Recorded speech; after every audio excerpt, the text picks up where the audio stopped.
한 명은 감추려 하고 한 명은 밝히려 합니다. 한 명은 조직을 지키려 하고 한 명은 진실을 지키려 합니다. 한 명은 과거를 묻으려 하고 한 명은 과거와 마주하려 합니다. 이것은 권력과 양심의 충돌입니다. 이것은 조직 논리와 개인 신념의 대립입니다. 이것은 무엇보다도 진실을 향한 한 여성의 외로운 싸움입니다. 과연 23년 전의 진실은 밝혀질 수 있을까요? 과연 한 어머니의 억울함은 풀릴 수 있을까요? 과연 정의는 늦어도 도착할 수 있을까요? 지금부터 여러분은 대한민국에서 벌어진 실화를 바탕으로 한 이야기를 보게 됩니다. 이것은 단순한 군대 이야기가 아닙니다. 이것은 우리 모두가 살아가는 세상에 대한 이야기입니다. 때로는 한 사람의 용기가 세상을 바꿉니다. 때로는 한마디 진실이 거대한 거짓을 무너뜨립니다. 윤정혜 60세 30년 군복무를 마치고 평범한 일상을 살던 그녀가 다시 한번 군복의 의미를 되새기게 되는 8일간의 기록. 시작 전에 1초만 구독과 좋아요 부탁드립니다. 이제 그 이야기가 시작됩니다. 봄비가 그친 새벽 공기는 촉촉했습니다. 윤정혜는 거실 한 구석에 놓인 낡은 라디오의 다이얼을 살짝 돌렸습니다. 지직거리는 잡음 사이로 익숙한 멜로디가 흘러나왔습니다. 트로트 낭만에 대하여였죠. 정혜는 작은 미소를 지으며 음량을 조절했습니다. 이 노래를 들을 때마다 떠오르는 기억이 있었습니다. 남편과 함께 부대 내 행사에서 처음 들었던 그날의 기억이었죠. 벽면에는 예편 때 받은 감사패가 액자에 담겨 있었고 그 옆으로는 전후의 배지들이 나란히 걸려 있었습니다. 시간이 흘러 빛이 바랜 증서들이지만 정혜에게는 여전히 소중한 기억들이었습니다. 30년간 군복을 입었던 시간들, 그 모든 순간들이 이 작은 물건들 속에 담겨 있었습니다. 특히 가장 아래쪽에 걸린 국방부 감찰실 근무 당시의 표창장을 볼 때면 정혜는 복잡한 감정에 휩싸이곤 했습니다. 서랍을 열자 남편의 오래된 시계가 나왔습니다. 야전에서 늘 차고 다니던 그 시계는 이제 멈춘 지 오래였지만 정혜는 매일 아침 이렇게 꺼내보곤 했습니다. 시계 뒷면에는 작은 글씨로 1985.3 15입대 기념이라고 새겨져 있었습니다. 남편이 부사관으로 첫 발을 내디뎠던 그날을 기념해 산 시계였죠. 오늘은 도윤이 손목으로 간다. 정혜는 혼잣말처럼 중얼거렸습니다. 이 시계가 이제는 3대째 이어지는 군인 가문의 상징이 된 것 같았습니다. 아들 강도윤은 올해 47세로 막 부임한 사단의 참모장 자리에 앉은 대령이었습니다. 정혜는 자랑스러우면서도 한편으로는 걱정스러웠습니다. 요즘 군대는 예전과 달라졌다고 하지만 여전히 힘든 자리라는 걸 누구보다 잘 알고 있었기 때문입니다. 특히 참모장이라는 자리는 사단장과 부사단장 사이에서 균형을 잡아야 하는 미묘한 위치였습니다. 정혜 자신도 그런 자리를 거쳐왔기에 그 어려움을 잘 알고 있었습니다. 부엌으로 향한 정혜는 냉장고에서 김치를 꺼내 전을 부치기 시작했습니다. 지글지글 소리와 함께 고소한 냄새가 퍼졌습니다. 이 김치전은 도윤이 어릴 때부터 가장 좋아하던 음식이었습니다. 부대 생활로 바쁜 아들이 제대로 된 집밥을 먹지 못할 거라는 생각에 정혜는 더욱 정성을 들여 부쳤습니다. 보온 물병에는 따뜻한 차를 담았고 작은 가방에는 남편의 시계와 갓 부친 김치전을 정성스럽게 챙겼습니다. 라디오에서는 아나운서가 오늘 날씨를 전하고 있었습니다. 오늘은 전국적으로 맑겠고 기온은 평년과 비슷하겠습니다. 다만 일부 지역에서는 오후 늦게 소나기가. 정혜는 창밖을 바라봤습니다. 하늘은 맑게 개어 있었고 아침 햇살이 포근하게 들어오고 있었습니다. 화분의 작은 꽃들도 어젯밤 비를 맞고 더욱 싱그러워 보였습니다.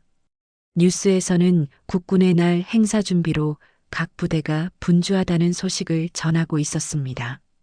아나운서는 올해 국군의 날 행사는 예년보다 규모를 확대해 진행되며 특히 보안 경계를 대폭 강화했다고 말했습니다. 하지만 정혜는 크게 신경 쓰지 않았습니다. 그저 조용히 아들에게 시계를 전해주고 부대 내 추모비에 꽃 한 송이만 놓고 올 생각이었습니다. 매년 이맘때면 하는 일이었죠. 추모비에는 훈련 중 순직한 장병들의 이름이 새겨져 있었고 그 중에는 정혜가 잘 아는 이름들도 있었습니다. 옷차림을 점검한 정혜는 검은색 정장 위에 얇은 트렌치 코트를 걸쳤습니다. 거울 속 자신을 바라보며 깃을 다시 한번 정리했습니다.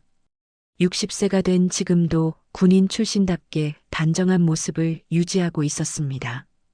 어깨는 여전히 고닫고 걸음걸이에도 절도가 있었습니다.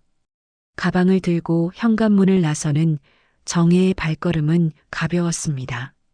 차에 시동을 걸며 정혜는 다시 한번 가방 속을 확인했습니다. 김치전, 보온 물병, 그리고 남편의 시계. 모든 게 제자리에 있었습니다.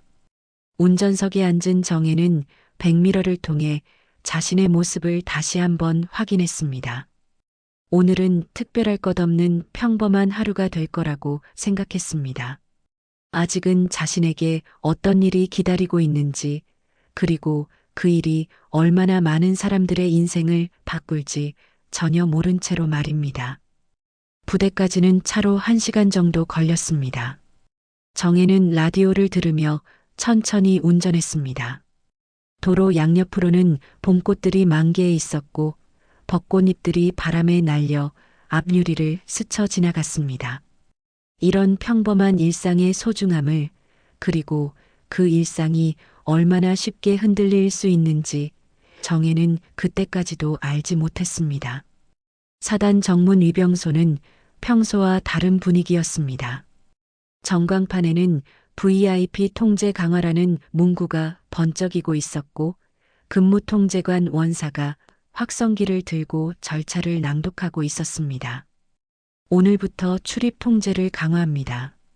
모든 차량은 보안 검색 대상이며 필요시 휴대전화 제출을 요구할 수 있습니다. 원사의 목소리는 단호했고 주변 분위기는 긴장감으로 가득했습니다. 근무장교인 김대위가 원사 옆에서 상황을 보조하고 있었고 당직사령 이중령이 전체적인 상황을 점검하고 있었습니다. 평소보다 훨씬 많은 인원이 위병소 주변에 배치되어 있었습니다. 병사들의 표정도 평소보다 경직되어 보였습니다. 국군의 날 행사를 앞두고 보안 경계가 최고 수준으로 격상된 것이었습니다. 정혜의 차량이 검문소 앞에 멈추자 검문선 뒤편에서 한 명의 중령이 나타났습니다. 군사경찰대대장 최상묵이었습니다. 48세의 최상묵은 키가 크고 인상이 날카로웠습니다. 그는 현장 점검을 위해 직접 나와 있었던 것입니다. 최상묵은 부하들을 둘러보며 지시를 내렸습니다. 신분증 확인 후 보안 검색을 확대하십시오. 필요하다면 휴대전화 임의 제출도 요청하십시오. 병사가 정혜의 차량 앞으로 다가왔습니다. 신분증과 방문 목적을 확인하겠습니다. 정혜가 창문을 내렸습니다. 60세 여성의 단정한 모습이 드러났습니다. 아들 면회 왔습니다. 강도윤 대령에게 물건 전달하려고요. 병사는 신분증을 받아 확인한 후 다시 물었습니다. 휴대전화도 확인이 필요합니다. 정혜는 침착하게 대답했습니다. 요청 사유와 법적 근거를 안내해 주시겠습니까? 거부 시 절차는 어떻게 되나요? 병사가 당황하는 모습을 본 최상묵이 직접 앞으로 나왔습니다. 그는 미간을 좁히며 말했습니다. 보안 상황입니다. 거부하시면 상급 승인 후 영장 절차로 전환됩니다. 협조해 주십시오. 최상묵의 명찰이 정혜의 눈에 들어왔습니다. 최상묵이라는 이름을 본 순간 정혜의 기억 속에서 무언가가 번쩍였습니다. 2001년 포천 사격장에서 일어났던 그 사고, 그때 작성된 보고서 한 장이 선명하게 떠올랐습니다. 보고서 하단에 있던 서명, 작전 참모 중이 최상묵이라는 그 서명이 지금도 생생했습니다. 당시 정혜는 국방부 감찰실에 파견되어 있었습니다. 포천 사격장 사고는 민원이 많이 들어온 사건 중 하나였습니다. 훈련 중 사망한 병사의 유족들이 진상규명을 요구했지만 결국 본인 과실로 결론 지어졌던 그 사건이었습니다. 그리고 그 보고서에는 당시 작전 참모였던 최상묵의 이름이 있었습니다. 최상묵은 정혜가 자신을 유심히 바라보는 것을 눈치챘습니다. 신분증 확인이 끝났으니 차량 검색을 진행하겠습니다. 그의 목소리에는 권위적인 톤이 섞여 있었습니다. 하지만 정혜는 쉽게 물러서지 않았습니다. 검색 범위와 근거 법령을 구체적으로 알려주시기 바랍니다. 주변 분위기가 미묘하게 변했습니다. 다른 병사들도 이 상황을 주목하기 시작했습니다. 평소 같으면 민간인이 이런 식으로 절차를 따지는 경우는 거의 없었기 때문입니다. 최상묵은 약간 짜증스러운 표정을 지었습니다. 민간인께서는 군 지휘에 개입하지 마시기 바랍니다. 절차에 따라 진행하겠습니다. 정혜는 차에서 내리기로 했습니다. 검은 정장 위에 입은 얇은 트렌치 코트가 바람에 살짝 날렸고 그녀의 자세는 여전히 단정했습니다. 군인 출신임을 짐작케 하는 걸음걸이와 자세였습니다. 중령님, 절차는 존중합니다. 다만 과도한 이미 제출 요구는 기록으로 남겨주시기 바랍니다. 최상묵의 시선이 차가워졌습니다. 이 여성이 보통 사람이 아니라는 것을 감지했지만 그렇다고 해서 물러설 수는 없었습니다. 규정은 규정입니다. 협조해 주시기 바랍니다. 두 사람 사이의 긴장감이 고조되는 순간이었습니다. 바로 그때 군의 방송이 울렸습니다. 참모장님 긴급 호출, 참모장님 긴급 호출. 동시에 검정 세단 한 대가 급하게 위병소 앞에 멈춰섰습니다. 부사단장인 박준장이 먼저 차에서 내렸고 뒤이어 참모장 강도윤 대령이 급하게 뛰어나왔습니다. 박준장은 상황을 파악하고는 정혜에게 정중히 목례했습니다. 그 뒤를 이어 도윤이 달려왔습니다. 어머니, 여기까지 어떻게 오셨습니까? 도윤의 목소리에는 놀라움과 당황스러움이 섞여 있었습니다. 주변 공기가 순식간에 달라졌습니다. 당직사령 이중령이 최상묵을 흘끗 보았고 근무통제관 원사도 상황을 파악하려 했습니다. 최상묵의 표정이 굳어졌습니다. 상황이 예상과 완전히 다르게 흘러가고 있었습니다. 정혜는 아들에게 고개만 끄덕였습니다. 일은 내가 처리하고 가겠다. 그녀가 천천히 최상묵을 향해 걸어갔습니다. 주변이 조용해졌고 모든 사람들의 시선이 이 두 사람에게 집중되었습니다. 정혜의 목소리는 낮지만 또렷했습니다. 포천 사격장 사고. 그때 작전 참모 최상묵은 무엇을 바꾸었습니까? 최상묵의 얼굴이 순간적으로 경직되었습니다. 최상묵의 얼굴에서 혈색이 사라졌습니다. 포천 사격장이라는 단어가 나오는 순간 그의 눈빛이 흔들렸습니다. 하지만 곧 평정을 되찾으려 애썼습니다. 무슨 말씀인지 모르겠습니다. 지금은 보안 검색 절차를 진행하는 중입니다. 그의 목소리는 여전히 권위적이었지만 어딘가 떨리는 듯 했습니다. 정혜는 한 걸음 더 다가갔습니다. 2001년 10월 15일 포천 종합훈련장 실탄사격 훈련 중 발생한 사고. 당시 작전 참모 중이었던 최상묵은 왜 탄착군 기록을 수정했습니까? 정혜의 질문은 구체적이었고 주변 사람들이 모두 들을 수 있을 만큼 명확했습니다. 부사단장 박준장이 상황의 심각성을 감지하고 개입하려 했습니다. 잠시만요.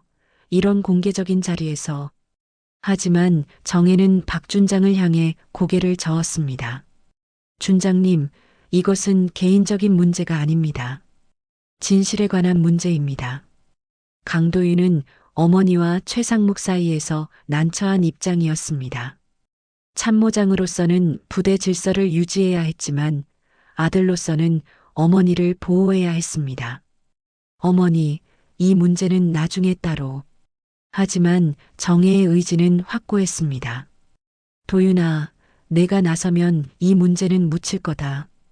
그래서는 안 된다. 최상묵은 주변 시선을 의식하며 목소리를 낮췄습니다. 여기서 이런 얘기를 할 필요가 있습니까? 사적인 자리에서. 정혜가 그의 말을 끊었습니다. 사적인 문제가 아니라고 했습니다. 그날 죽은 병사는 누구의 아들이었고 누구의 형제였습니까? 근무통제관 원사가 다른 병사들을 정리하려 했지만 이미 상황은 통제를 벗어나고 있었습니다. 위병소 주변에 있던 모든 사람들이 이 대화에 귀를 기울이고 있었습니다. 일부는 휴대전화로 녹화를 시작하기도 했습니다. 당직사령 이중령이 최상묵에게 조용히 말했습니다. 대대장님, 일단 상황을 정리하시는 게. 하지만 최상묵은 이미 감정이 격해져 있었습니다. 이것은 명백한 업무 방해입니다. 즉시 철수하시기 바랍니다. 정혜는 차분하게 대답했습니다. 업무 방해가 아니라 정당한 질의입니다. 당시 훈련 일지에는 분명히 안전거리 준수라고 기록되어 있었는데 왜 갑자기 본인 과실로 바뀌었습니까? 정혜의 질문은 점점 더 구체적이 되어 갔습니다. 최상묵의 이마에 땀이 맺히기 시작했습니다. 그런 세부 사항은 기억나지 않습니다. 오래된 일이고. 정혜가 가방에서 작은 수첩을 꺼냈습니다. 2001년 10월 18일 사고조사보고서 작성회의. 참석자 대대장, 작전참모, 안전참모. 회의 결과 훈련일지 수정 지시. 부사단장 박준장의 표정이 심각해졌습니다. 이것이 단순한 개인적 감정 대립이 아니라는 것을 깨달았기 때문입니다. 강도윤도 어머니가 이런 구체적인 자료를 가지고 있다는 사실에 놀랐습니다. 정혜는 계속했습니다. 당시 탄착군 기록에 따르면 사격구역 설정에 오류가 있었습니다. 하지만 최종 보고서에는 개인 과실로 기록되었죠. 왜 그랬습니까? 최상묵의 얼굴이 창백해졌습니다. 그것은 당시 상급자의 지시에 따라.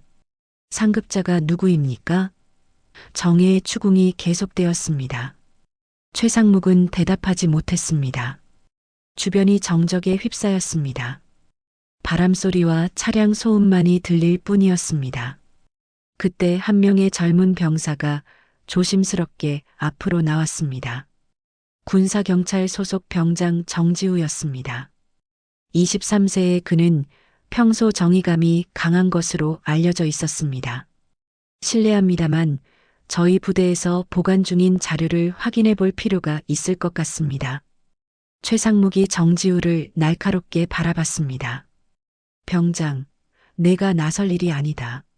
하지만 정지우는 물러서지 않았습니다. 대대장님, 진실 규명은 군인의 의무라고 배웠습니다. 부사단장 박준장이 상황을 정리하려 했습니다.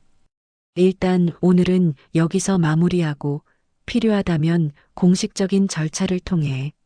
하지만 정혜는 고개를 저었습니다. 준장님, 공식적인 절차라는 것이 23년 전에도 있었습니다. 그런데 그 결과가 어땠습니까? 강도윤이 어머니에게 다가갔습니다. 어머니, 이 문제는 제가 알아보겠습니다. 일단 부대 안으로. 정혜가 아들의 손을 잡았습니다. 도윤아, 내가 나서면 안 된다. 이것은 조직의 문제가 아니라 양심의 문제다. 최상묵이 마지막으로 말했습니다. 이 모든 대화는 부대 보안에 관련된 사항입니다. 더 이상의 논의는 적절하지 않습니다.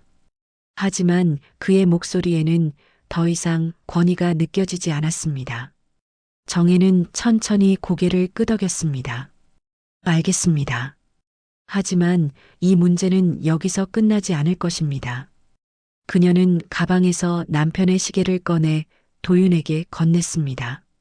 이것은 내 아버지의 시계다. 진실을 지키라고 차고 다니던 시계다. 주변 분위기가 무겁게 가라앉았습니다. 모든 사람들이 지금 일어난 일의 무게를 느끼고 있었습니다. 23년 전의 진실이 다시 수면 위로 떠오르는 순간이었습니다. 점심시간 장교 구락부는 평소와 다른 분위기에 휩싸여 있었습니다. 구석진 곳에 놓인 브라운관 텔레비전에서는 국군의 날 리허설 장면이 흘러나오고 있었고 주방에서는 스테인리스 식판이 부딪히는 익숙한 소리가 들렸습니다. 하지만 오늘은 그 소리들이 유난히 크게 느껴졌습니다. 정혜는 조용한 구석 테이블에 앉아 보온백에서 김치전을 꺼내고 있었습니다. 아침에 정성스럽게 부친 그 김치전은 아직도 따뜻했습니다. 하지만 입맛은 없었습니다. 오전에 있었던 일이 계속 머릿속을 맴돌고 있었기 때문입니다. 그때 한 명의 나이든 여성이 조심스럽게 다가왔습니다. 조리원 오명자였습니다. 70대 초반으로 보이는 그녀는 이 부대에서 20년 넘게 일해온 베테랑이었습니다. 오명자는 주변을 살핀 후 정의 맞은편에 앉았습니다. 혹시 아까 그 얘기하신 분이시죠? 정혜가 고개를 끄덕였습니다. 네, 그런데 오명자의 눈에 눈물이 고였습니다. 포천 사격장 사고 말입니다. 제 아들이 그날 죽었어요. 정혜의 손이 멈췄습니다. 김치전을 집으려던 젓가락이 공중에서 멈춰 있었습니다. 제 아들 이름은 김영수였어요. 그때 19살이었죠. 오명자의 목소리가 떨렸습니다. 훈련 중에 탄피를 줍다가 유탄에 맞아 죽었다고 했어요. 그런데 보고서에는 본인 과실이라고 나와 있더라고요. 안전거리를 지키지 않았다면서요. 정혜는 젓가락을 내려놓았습니다. 어머님, 그때 정확히 어떤 일이 있었는지 아십니까? 오명자가 색바랜 봉투를 조심스럽게 내밀었습니다. 이것은 제가 몰래 가져온 거예요. 아들이 죽고 나서 부대에서 일하게 됐는데 어느 날 버려진 서류 더미에서 찾았어요. 봉투 안에는 여러 장의 문서가 들어 있었습니다. 정혜가 첫 번째 장을 펼쳐보자 훈련일지 수정이라는 제목이 보였습니다. 그 아래로는 자체 종결 권고, 상급보고, 부료 같은 문구들이 적혀 있었습니다. 그리고 문서 하단에는 C, S, M 이라는 이니셜이 있었습니다. C, S, M이 뭘까요?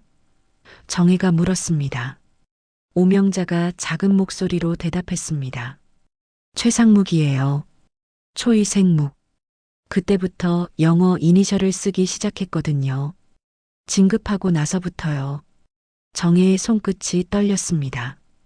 23년 전 그 사건의 진실이 조금씩 드러나고 있었습니다. 한편 군사경찰대대 사무실에서는 다른 일이 벌어지고 있었습니다. 최상묵은 책상에 앉아 위병소 CCTV 영상을 검토하고 있었습니다. 부하 직원이 옆에서 편집 작업을 하고 있었습니다. 오전 상황 부분을 적절히 편집해 두십시오. 언론에 새어나가면 곤란합니다. 어떤 방향으로 편집할까요? 부하가 물었습니다. 최상묵은 차갑게 대답했습니다. 특혜시도 프레이밍으로 정리하면 됩니다. 퇴역 장성이 개인적 목적으로 부대 출입을 시도했다는 식으로요. 그는 모니터를 가리키며 계속했습니다. 이 부분은 삭제하고 저 부분은 순서를 바꿔서. 사무실 한 구석에서 이 대화를 들은 정지후 병장의 표정이 굳었습니다. 그는 23세의 젊은 나이였지만 정의감만큼은 남다른 청년이었습니다. 아버지로부터 군복은 진실을 지키라고 입는 것이라는 말을 들으며 자란 그였습니다. 밤이 되자 정지우는 조용히 부대를 빠져나와 정혜를 찾았습니다. 부대 근처 작은 식당에서 둘이 마주 앉았습니다. 장군님, 아니 선배님, 정지우가 조심스럽게 말을 꺼냈습니다. 당시 탄착군 원본 기록이 따로 있습니다. 정혜의 눈빛이 예리해졌습니다. 무슨 말입니까? 정지우가 주변을 살핀 후 작은 목소리로 말했습니다. 폐기 지시가 내려왔지만 제가 백업을 해뒀습니다. USB에 저장해뒀어요. 그는 작은 USB를 테이블 위에 올려놓았습니다. 왜 이런 위험한 일을 했습니까? 정혜가 물었습니다. 정지우의 눈에 결의가 서렸습니다. 아버지가 그랬습니다. 군복은 진실을 지키라고 입는 거라고요. 그리고 저도 그 사건으로 돌아가신 분들의 억울함을 알고 있습니다. 정혜는 USB를 받아들며 말했습니다. 이것 때문에 내가 위험해질 수 있어. 정지우가 고개를 저었습니다. 이미 대대장님이 저를 의심하고 계십니다. 하지만 이것만은 세상에 알려져야 합니다. 식당 창밖으로는 부대의 불빛이 보였습니다. 평화로워 보이는 그 불빛 뒤에는 23년간 묻혀있던 진실이 숨어 있었습니다. 정혜는 USB를 주머니에 넣으며 다짐했습니다. 이제는 더 이상 물러설 수 없다고. 오명자는 집으로 돌아가는 길에 휴대전화가 울렸습니다. 모르는 번호였습니다. 오명자시죠? 요즘 이상한 소리를 많이 하시는 것 같은데요. 허위사실 유포는 법적 처벌 대상입니다. 협박성 전화였습니다. 오명자의 손이 떨렸지만 그녀는 전화를 끊지 않았습니다. 제 아들은 억울하게 죽었어요. 그 진실만은 밝혀져야 해요. 그날 밤 세 사람은 각자의 자리에서 같은 생각을 하고 있었습니다. 진실은 반드시 밝혀져야 한다는 생각을. 23년이라는 긴 시간이 흘렀지만 진실을 찾으려는 마음만큼은 여전히 뜨거웠습니다. 다음 날 아침 포털 사이트 메인 화면에는 충격적인 제목의 기사가 올라와 있었습니다. 군사경찰, VIP 차량 특혜 요구 단호 차단. 전직 여장군 논란이라는 헤드라인이 큰 글씨로 떠 있었고 그 아래로는 어제 위병소에서 찍힌 사진들이 게재되어 있었습니다. 기사 내용은 사실과 다르게 왜곡되어 있었습니다. 퇴역 장성 출신 어 씨가 아들의 지위를 이용해 부대 출입 시 특혜를 요구했으나 원칙을 지킨 군사경찰이 이를 단호하게 거부했다는 식으로 서술되어 있었습니다. 포천 사격장 사고에 대한 언급은 전혀 없었습니다. 댓글창은 순식간에 뜨거워졌습니다. 역시 군대는 썩었어. 아들 덕 보려고 설치는 꼴 보기 싫다. 군사경찰이 잘했네 같은 댓글들이 쏟아졌습니다. 반대편에서는 뭔가 이상하다. 진짜 이유가 따로 있을 것 같다는 의견들도 올라왔지만 전체적인 여론은 정혜에게 불리하게 돌아가고 있었습니다. 사단에는 아침 일찍부터 외부 감사 예고 공문이 날아왔습니다. 국방부 감찰실에서 부대 운영의 공정성 및 투명성 점검을 위해 특별 감사를 실시한다는 내용이었습니다. 부사단장 박준장은 긴급 간부회의를 소집했고 모든 부서에 비상이 걸렸습니다. 정혜는 집에서 뉴스를 보며 죄책감에 휩싸였습니다. 자신의 행동으로 인해 아들과 부대 전체가 곤란에 빠진 것이 아닌가 하는 생각이 들었습니다. 내가 나서서 도윤이만 곤란하게 했구나. 그녀는 소파에 앉아 한숨을 깊게 쉬었습니다. 강도윤이 점심시간에 잠깐 집에 들렀습니다. 그의 얼굴에는 피로가 역력했습니다. 어머니, 이번만은 물러나 주세요. 조직이 흔들리고 있습니다. 도윤의 목소리는 낮았지만 간절했습니다. 감사팀이 내려오면 부대 전체가 뒤집어질 겁니다. 정혜는 아들을 바라보며 천천히 말했습니다. 도윤아, 내가 나서면 조직은 방어기제가 되고 진실은 또 묻힌다. 23년 전에도 그랬어. 도윤이 답답한 표정을 지었습니다. 하지만 어머니, 지금 상황을 보세요. 언론도 우리 편이 아니고 여론도 좋지 않습니다. 그래서 더욱 진실이 필요한 거 아니냐? 정혜의 목소리에는 확신이 담겨 있었습니다. 내가 참모장 자리를 지키는 것보다 죽은 사람들의 명예를 되찾아주는 것이 더 중요하다.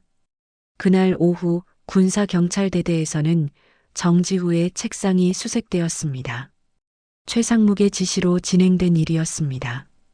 중요 자료에 무단 반출 의혹이라는 명목이었지만 실제로는 USB를 찾기 위한 것이었습니다. 다행히 USB는 이미 정혜에게 전달된 후였지만 정지후의 컴퓨터와 개인 물품들이 모두 압수되었습니다. 더 충격적인 것은 정지후에게 갑작스러운 전출 명령이 내려진 것이었습니다. 부대 기강 확립을 위한 인사조치라는 명분이었지만 사실상 입막음을 위한 조치였습니다. 정지후는 당황했지만 저항할 방법이 없었습니다. 오명자에게도 압박이 가해졌습니다. 부대 관리과에서 전화가 왔습니다. 최근 허위 사실을 유포하고 있다는 신고가 들어왔습니다. 법무관과 상담을 받으시는 것이 좋겠습니다. 직접적인 위협은 아니었지만 충분히 위협적이었습니다. 오명자는 20년간 일해온 이 부대에서 쫓겨날 수도 있다는 두려움에 떨었습니다. 저녁 무렵 정혜는 혼자 집에 앉아 있었습니다. 모든 것이 무너지는 듯한 기분이었습니다. 아들은 곤란에 빠졌고 도움을 주려던 사람들은 보복을 당하고 있었습니다. 과연 자신이 옳은 일을 하고 있는 것인지 의문이 들었습니다. 하지만 그때 정혜는 결심했습니다. 지방금고를 열고 오래된 파란 바인더를 꺼냈습니다. 2001 포천 훈련사고 민원 다발 케이스라고 적힌 제목이 보였습니다. 바인더를 열자 당시 국방부 감찰실에서 작성했던 메모들이 나왔습니다. 가장 마지막 페이지에는 정혜의 손글씨로 적힌 메모가 있었습니다. 상급 지시로 보류, 훗날 증거로 보관이라는 문장이었습니다. 23년 전 정혜는 이미 이 순간을 예상하고 있었던 것입니다.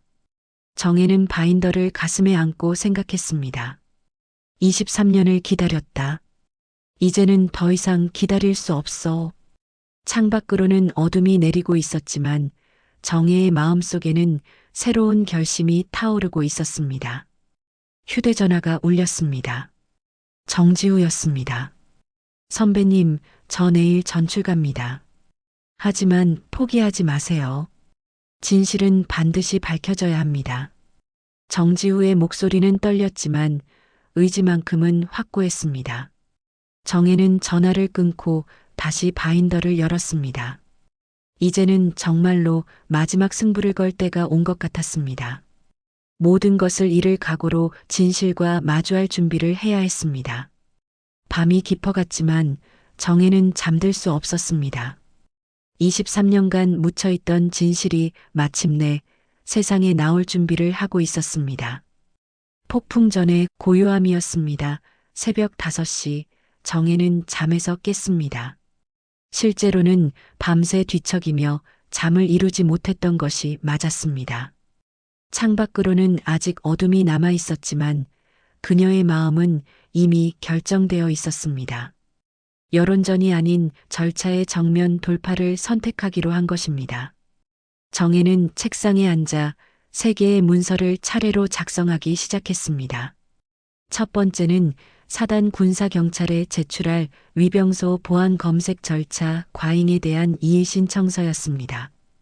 감정적인 표현은 배제하고 오직 규정과 법령의 근거에서만 작성했습니다. 군사기지 및 군사시설 보호법 제7조에 따른 출입통제 권한의 범위를 벗어난 과도한 검색 요구라는 문구로 시작했습니다. 두 번째는 국방부 조사본부에 제출할 비위 정황 제출서였습니다. 탄착군 기록 불일치와 보고서, 수정 정황을 정리하면서 정혜는 23년 전 자신이 정리해둔 자료들을 하나씩 점검했습니다. 당시 감찰실에서 근무하며 수집했던 증거들이 이제야 빛을 발하는 순간이었습니다. 세 번째는 정지우를 위한 법적 지원 요청서였습니다. 군 법무관 상담 신청과 함께 민간 변호인단 연결을 위한 서류였습니다.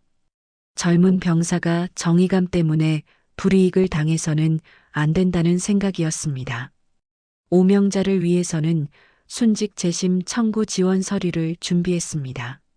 아들을 잃은 어머니가 23년간 품어온 한을 풀어주고 싶었습니다. 정혜는 국가보훈처와 국방부에 각각 제출할 서류를 꼼꼼히 작성했습니다. 아침 9시 정혜는 사단으로 향했습니다. 어제와는 달리 위병소 분위기가 어수선했습니다. 언론 보도 이후 기자들이 몰려들었고 부대 출입이 더욱 엄격해진 상태였습니다. 하지만 정혜는 당당하게 정문으로 걸어갔습니다. 근무통제관 원사가 정혜를 알아보고 긴장한 표정을 지었습니다. 어제 그분이시군요. 오늘은 어떤 일로? 정혜가 준비해온 서류를 내밀었습니다. 공식적인 이의신청서를 제출하러 왔습니다. 접수 부탁드립니다. 곧이어 부사단장 박준장이 나타났습니다. 그는 정혜를 보자 복잡한 표정을 지었습니다. 이런 식으로 하시면 모든 것이 더 복잡해집니다. 정혜가 차분하게 대답했습니다. 준장님, 복잡하게 만든 것은 제가 아닙니다. 23년 전부터 복잡했던 겁니다. 박준장은 한숨을 쉬며 말했습니다. 그래도 절차라는 것이 있지 않습니까? 정혜가 고개를 끄덕였습니다. 맞습니다. 그래서 제대로 된 절차를 밟으려고 합니다. 그녀는 서류 뭉치를 다시 내밀었습니다. 이것들을 접수해 주십시오. 점심시간 부대 식당에서 정혜는 먼저 오명자를 찾아갔습니다. 오명자는 어제보다 더욱 초췌해 보였습니다. 어머님 힘드시죠? 정혜가 조심스럽게 물었습니다. 오명자가 고개를 저었습니다. 괜찮아요. 이제 와서 무서울 것도 없어요. 정혜는 오명자 앞에 앉으며 말했습니다. 제가 먼저 사과드려야겠습니다. 제가 현장을 불편하게 했습니다. 절차 지적은 제 몫이었지만 말 한마디 더 아낄 수 있었습니다. 오명자가 놀란 표정을 지었습니다. 무슨 말씀을 하세요? 선배님이 용기를 내주셔서. 아닙니다. 정혜가 단호하게 말했습니다. 제가 감정적으로 대응한 부분이 있었습니다. 그래서 상황이 복잡해졌어요. 이 한마디가 주변 분위기를 바꾸기 시작했습니다. 다른 조리원들도 하나둘씩 다가와 대화에 귀를 기울였습니다. 예우는 예우대로, 규정은 규정대로. 정혜의 말에 사람들의 눈빛에 신뢰가 번지기 시작했습니다. 그녀가 단순히 특혜를 요구한 것이 아니라 정당한 절차를 요구했다는 것을 이해하기 시작한 것입니다. 오후 3시 부사단장 박준장이 정혜를 찾아왔습니다. 그는 퇴역 장성에 대한 예우 차원에서 정중히 거수 경례를 올린 후 담담히 말했습니다.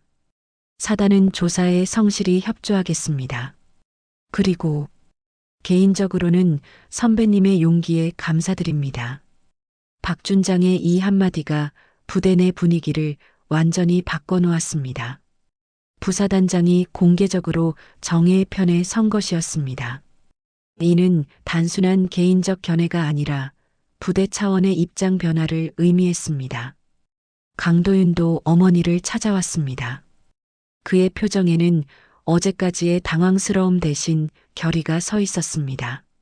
어머니, 제가 잘못 생각했습니다. 조직을 지키려다가 정의를 잃을 뻔했어요. 정혜가 아들의 손을 잡았습니다. 늦지 않았다. 이제부터라도 제대로 하면 돼. 저녁 무렵 정지후에게서 전화가 왔습니다. 선배님, 법무관님이 저를 만나보고 싶다고 하십니다. 그리고 민간 변호사님도 연락이 왔어요. 정혜는 안도의 한숨을 쉬었습니다. 다행이다. 내가 혼자가 아니라는 걸 기억해라. 밤이 되자 정혜는 국방부 조사본부에 이메일로 비위 정황 자료를 전송했습니다. 23년간 보관해온 증거들과 새로 수집한 자료들이 하나의 완성된 고발장이 되어 전송되는 순간이었습니다. 휴대전화가 울렸습니다. 모르는 번호였지만 정혜는 받았습니다. 윤정혜 씨죠? 그만 두시는 게 좋을 겁니다. 협박 전화였습니다. 하지만 정혜는 차분하게 대답했습니다. 23년을 기다렸습니다. 이제 멈출 수 없어요. 그날 밤 정혜는 처음으로 깊은 잠에 들었습니다. 진실을 향한 첫걸음을 내디뎠다는 안도감 때문이었습니다. 이제 남은 것은 마지막 승부뿐이었습니다. 국방부 조사본부 합동조사실은 삭막했습니다. 회색 벽면과 형광등 불빛, 그리고 차가운 금속 의자들이 놓인 공간에서는 어떤 온기도 느껴지지 않았습니다. 오전 10시, 드디어 23년간 기다려온 진실의 순간이 다가왔습니다. 최상묵이 먼저 들어와 조사관 맞은편에 앉았습니다. 48세의 그는 여전히 당당한 모습을 유지하려 애쓰고 있었지만 눈가의 떨림을 완전히 감출 수는 없었습니다.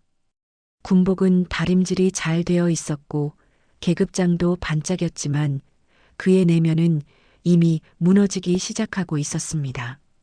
5분 후 정혜가 입장했습니다. 그녀는 파란 바인더와 여러 개의 보조 자료처를 가지고 왔습니다. 23년간 정성스럽게 보관해온 증거들이었습니다. 조사관들은 두 사람의 대조적인 모습을 주목했습니다. 한 명은 현역 군인으로서의 권위를 지키려 하고 다른 한 명은 진실을 밝히려는 의지로 가득 차 있었습니다.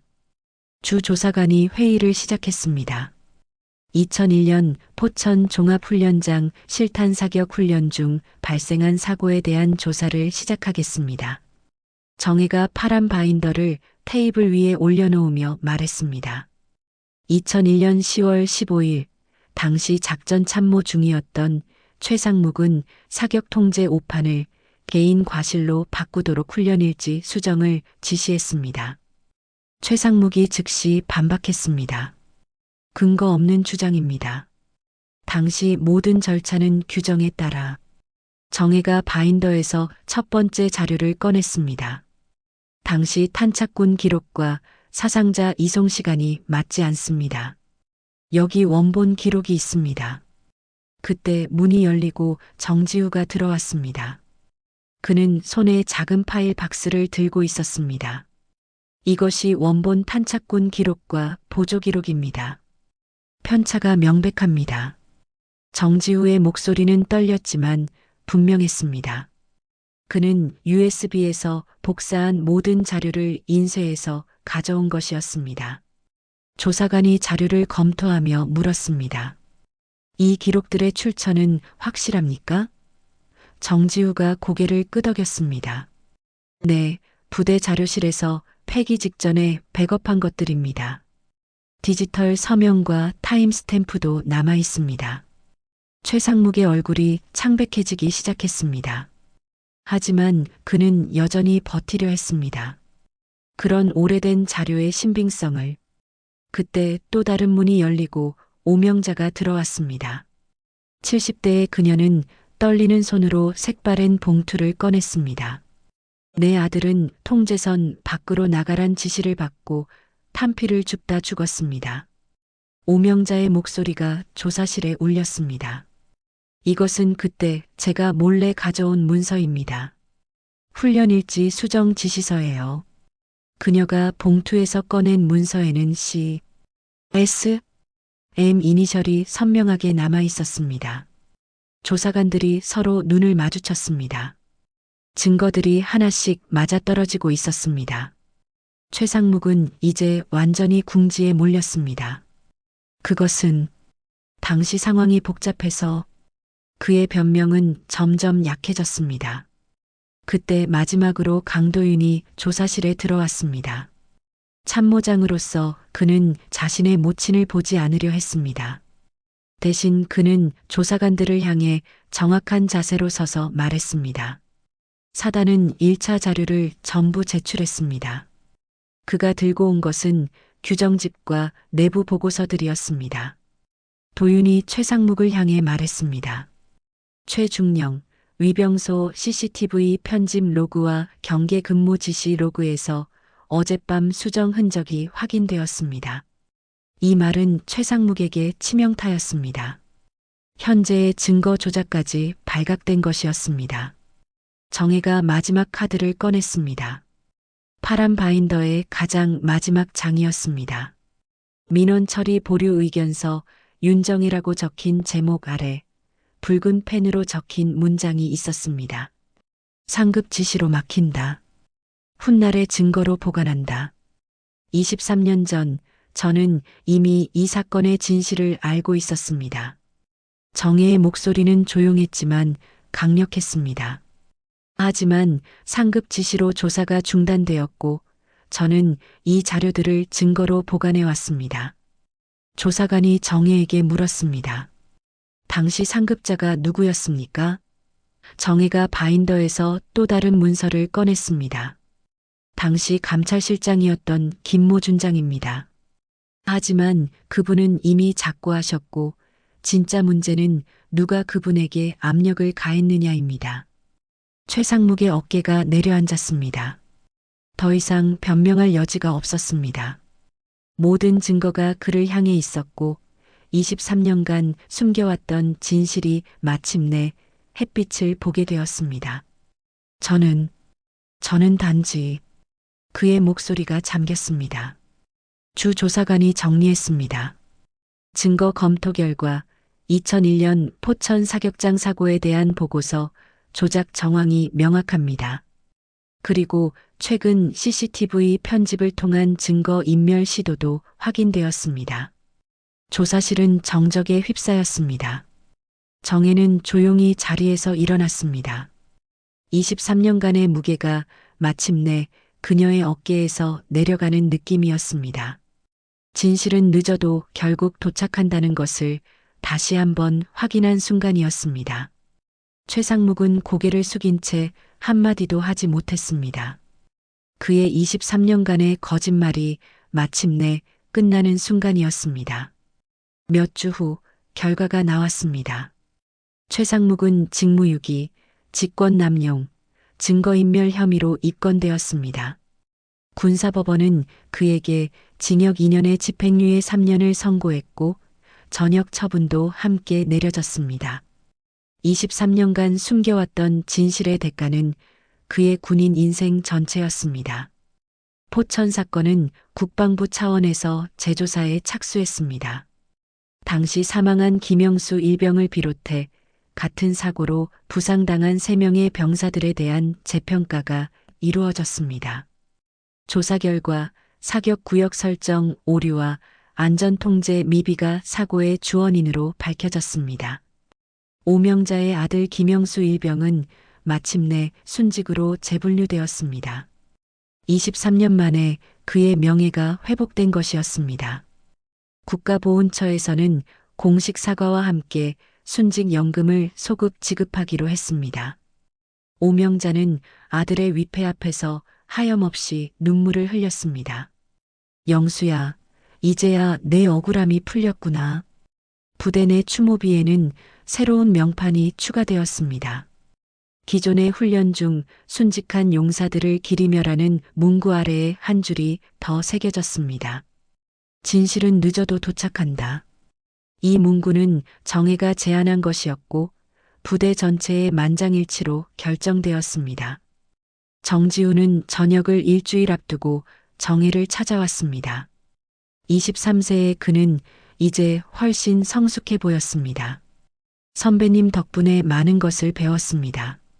규정은 사람을 지키라고 있는 거라는 걸요. 정혜는 그의 어깨를 가볍게 두드리며 답했습니다. 내가 지킨 거다. 나는 단지 기회를 만들었을 뿐이야. 정지우는 전역 후 법학과에 편입하기로 했습니다. 군에서 경험한 일을 바탕으로 진짜 정의를 실현하는 법조인이 되고 싶습니다라고 그는 말했습니다. 정혜는 그의 결심을 보며 미래에 대한 희망을 느꼈습니다. 강도윤은 이 사건을 통해 참모장으로서 더욱 성숙해졌습니다. 부하들 사이에서는 원칙을 지키는 참모장이라는 평가를 받기 시작했습니다. 어머니가 보여준 용기가 그에게도 전해진 것이었습니다. 부사단장 박준장은 그를 격려하며 말했습니다.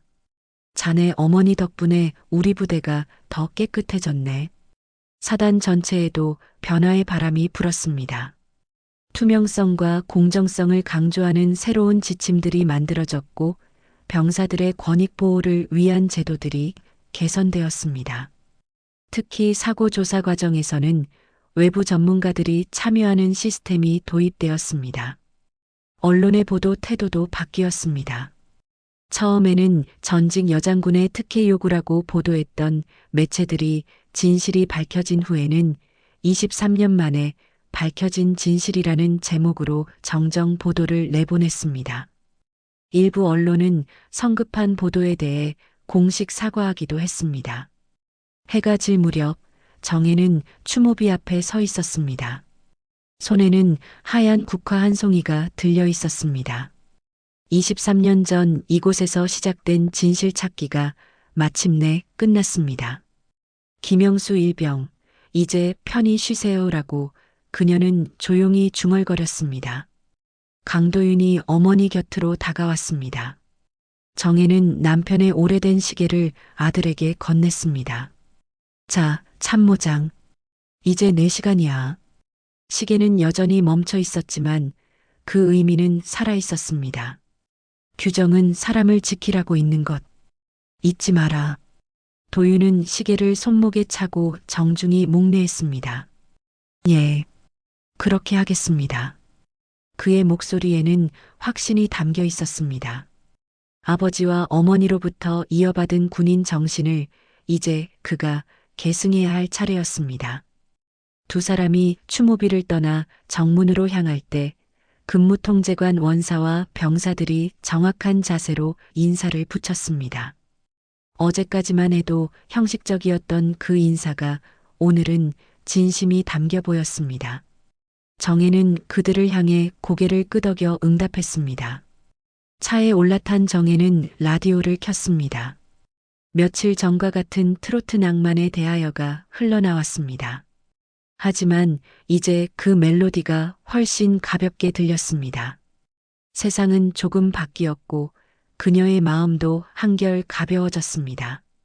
정문을 지나가며 정혜는 백미러로 부대를 바라봤습니다.